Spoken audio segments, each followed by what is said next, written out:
हमारी कहानी मेक्सिको के एक छोटे भूले बिसरे गांव से शुरू होती है। सूरज मिट्टी के घरों को सोने और एम्बर के रंगों में रंग देता है। खुली दरवाजों से हंसी की आवाजें आती हैं, जो खिलते हुए बोगनविलिया और ताजी बनी टॉर्टिला की मीठी खुशबू में घुल जाती है। इस जीवन के केंद्र में नदी है। ये खुशी और जीवन का एक स्रोत है।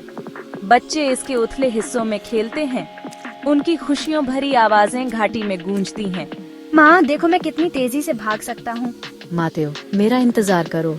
महिलाएं इसके किनारों पर इकट्ठा होती हैं, कपड़े धोती हैं और कहानियां सुनाती हैं। उनके रंगीन रेबोजो धूल भरी जमीन के सामने एक जीवंत टेपेस्ट्री की तरह दिखते हैं। इस नदी ने कई पीढ़ियों को आते जाते देखा है। यह गांव के रहस्यों को अपनी कोमल बहती धाराओं में समेटे हुए है। ये प्यार और दुख दोनों की गवाह है। इस शांत गांव में मारिया रहती है, एक ऐसी महिला जिसकी दुनिया उसके दो छोटे बच्चों मातेओ और सोफिया के इर्द गिर्द घूमती है। वह उनसे ऐसी तेजी से प्यार करती है जो लगभग दिखती है, एक गर्मजोशी जो उससे दोपहर के सूरज की तरह निकलती है। उसका पति पेड्रो एक मजबूत आदमी है, जिसे अपने परिवार और खेतों में अपने काम पर गर्व है। उनका घर हालांकि मामूली है, इमेंस प्यार से भरा है, जो इसे एक महल जैसा महसूस कराता है। वे खुशी की एक परफेक्ट तस्वीर हैं। यहाँ आओ मेरे बच्चों, रात के खाने के लिए हाथ मुंह धोने का समय हो गया है। हर शाम मारिया अपने बच्चों को पुरानी लोरी सुनाकर सुलाती है। पेड्रो उन्हें बहादुर चारों और जादुई क्रीचर्स की कहानियाँ सुनाता है। उनका जीवन सिंपल, ऑनेस्ट और अपने लोगों की ट्रेडिशंस में गहरा रूटेड है। लेकिन इस आइडिलिक जीवन के किनारों पर एक शैडो मंडरा रहा है। फुसफुसाहटों से एक कहानी नीचे आती है, एक ऐसा नाम जो केवल सावधानी से बोला जाता है, ला लोरोना, रोने वाली औरत। जब चांद पूरा हो तो अपने बच्चों को पास रखो। अंधेरा होने के बाद उन्हें पानी के पास भटकने मत दो। उसके आंसू एक कर्स हैं और वह हमेशा अपने बच्चों की जगह नए बच्चों की तलाश में रहती है। बूढ़ी डोना एना, गांव की मैट्रियार्क जिसकी आंखों में 100 साल की विजडम है, अक्सर यह कहानी सुनाती है। वह बहुत पहले की एक खूबसूरत महिला की बात करती है, एक ऐसी महिला जिसने रेज और डिस्पेयर के फिट में एक अनस्पीकेबल एक्ट किया था। उसने अपने ही बच्चों को उसी नदी में डुबो दिया था, जो अब गांव को जीवन देती है। अपने पाप के लिए कर्स्ड, उसकी आत्मा हमेशा के लिए नदी के किनारों पर भटकती रहती है, हमेशा अपने खोए हुए बच्चों की तलाश में रहती है। डोना एना की चेतावनियाँ गांव में एक कांस्टेंट रिफ्रेन है, रोजमर्रा के जीवन की खुशियों भरी आवाजों के लिए एक चिलिंग काउंटर पॉइंट। ज्यादातर गांव वाले डर और सम्मान के मिश्रण के साथ सुनते हैं। वे खुद को पार करते हैं जब वे हवा में एक अजीब चीख सुनते हैं। लेकिन कुछ के लिए, जैसे पेड्रो, यह सिर्फ एक फोल्क टेल है, एक डरावनी कहानी जिसका मतलब बच्चों को शरारत करने से रोकना है, एक गोस्ट स्टोरी और कुछ नहीं। जैसे ही शाम ढलती है, गांव पर लंबी बैंगनी परछाइयां पड़ती हैं। मारिया के दिल में एक ठंडक सी महसूस होती है। वह अपने बच्चों को अपने छोटे से आंगन के किनारे खेलते हुए देखती है। उनकी हंसी अब फेडिंग रोशनी में कमजोर सी लगती है। नदी ज्यादा दूर नहीं है।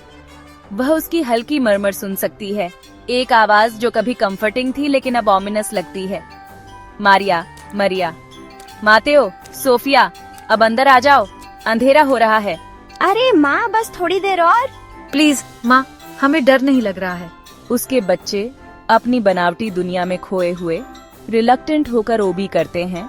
उनके छोटे पैर धूल में घिसटते हुए घर की सुरक्षा की ओर बढ़ते हैं। पेड्रो उसे खिड़की से बाहर देखते हुए पाता है। उसकी भौहें चिंता से सिकुड़ी हुई हैं। वह अपनी मजबूत बाहों में उसे लपेट लेता है।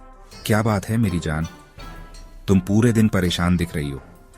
मारिया, मरिया, ये डोना एना की कहानियां हैं जो वह ला लोरोना के बारे में कहती हैं, नदी के बारे में।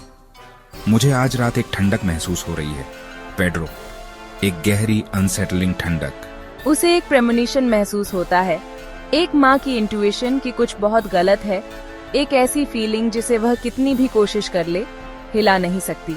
मारिया मेरी जान, तुम्हारी इमेजिनेशन बहुत अच्छी है, इसीलिए तुम इतनी अच्छी माँ हो। लेकिन ये सिर्फ पुरानी कहानियां हैं, भूत प्रेत की कहानियां। डोना एना का इरादा अच्छा है, लेकिन उसे छोटे बच्चों को डराना पसंद है। हमारे बच्चे यहाँ हमारे साथ सुरक्षित हैं, कोई रोने वाला भूत उन्हें नुकसान नहीं पहुंचाएगा। मैं तुमसे वादा करता हूं, हम उनके गार्डियन हैं और हमारा प्यार उनकी शील्ड है। कोई भी हमसे आगे नहीं निकल सकता। मारिया, मरिया।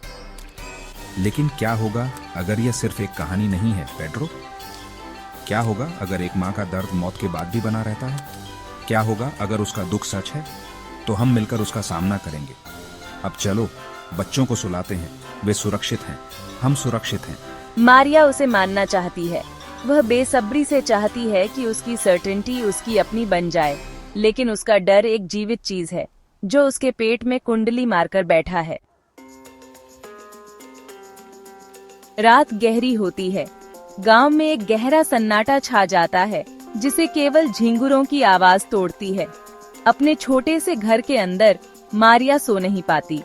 वह पेड्रो के बगल में लेटी है, जिसकी स्टेडी सांसें उसके शांत दिमाग का सबूत हैं। लेकिन उसके लिए घर की हर चरमराहट, बाहर पत्तों की हर सरसराहट एक फुटस्टेप्स जैसी लगती है। वह उठती है और खिड़की तक जाती है। ऑप्रेसिवली अंधेरे में झांकती है। चांद बादलों की मोटी चादर के पीछे छिपा है। नदी एक काली, शांत रिबन है। फिर उसे वह सुनाई देता है, एक हल्की आवाज हवा में बहती हुई, एक ऐसी आवाज जो इस दुनिया की नहीं है।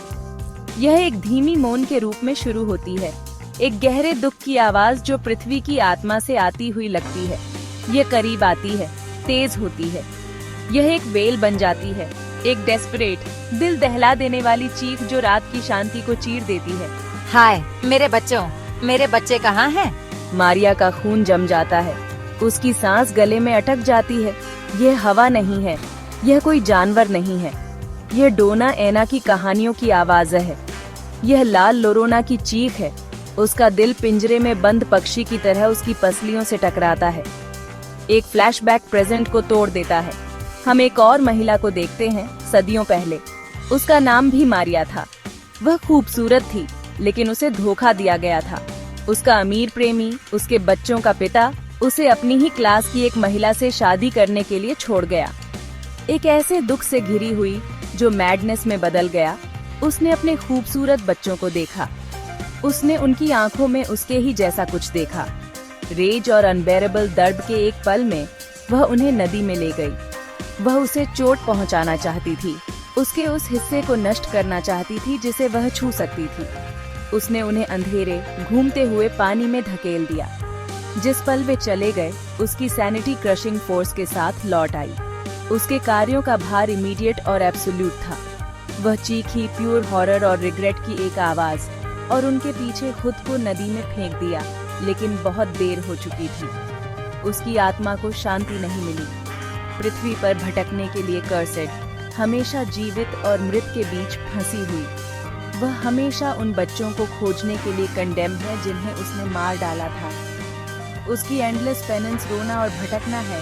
उसकी गोस्टली चीखें उन सभी के लिए एक चेतावनी है जो उन्हें सुनते हैं। उसका दर्द उसके साथ नहीं मरा। यह एक इटर्नल मेलेवलेंट फोर्स बन गया, एक माँ का कर्स जो रात को हॉन्ट्स करता है। भयानक चीख फेड हो जाती है।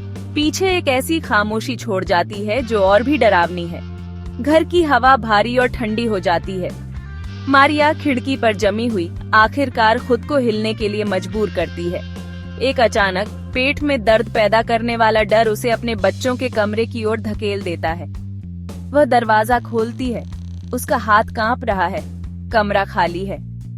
छोटे बिस्तर जहां मातेओ और सोफिया को शांति से सोना चाहिए था, खाली हैं। चादरें ऐसे फेंकी हुई हैं जैसे जल्दी में हो।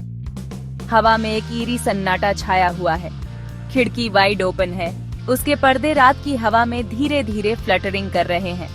मारिया, मरिया, पेड्रो, मारिया, मरिया, पेड्रो, उठो बच्चे, वे चले गए हैं। पेड्रो नींद से जाग जाता है। उसका दिमाग नींद से क्लाउडेड है।